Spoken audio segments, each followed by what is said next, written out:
ये Plato's allegory of the cave. ये एक सिंबॉलिक स्टोरी है जिससे कुछ एब्स्ट्रैक्ट आइडियाज और फिलोसॉफिकल कॉन्सेप्ट्स को समझाने के लिए प्लेटो द्वारा लिखा गया था।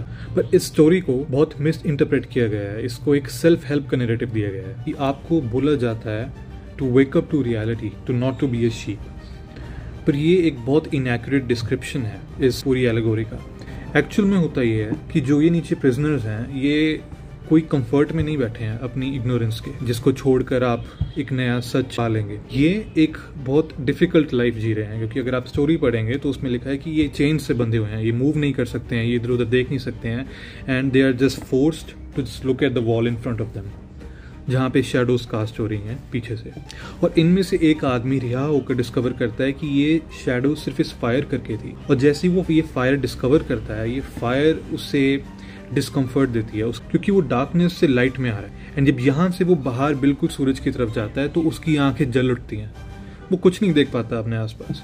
ये प्रोसेस उसके लिए बहुत पेनफुल होता है, बहुत ज़्यादा। जब उसकी आंखें अडेप्ट करती है और वो देख पा रहा है उसके आसपास क्या है, ये न्यू रियलिटी, एक हायर फॉर्म ऑफ नॉलेज उसे जो मिली है। तो स्टोरी में एक पॉइंट आता है जहाँ पे प्लेटो ये कहता है कि जब ये इंसान वापस नीचे जाएगा, वो भी उसके लिए सेम ही तरीके से एक पेनफुल प्रोसेस है।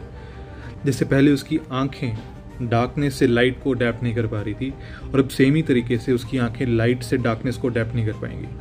वो नीचे जाना चाहेगा, अपने साथियों को बताना चाहेगा कि बाहर क्या है, पर जब वो नीचे जाएगा उसकी आंखें फिर अडेप्ट नहीं कर पाएंगी, वो फिर से कन्फ्यूजन में होगा और इस चीज़ का उसका मजाक बनाया जाएगा।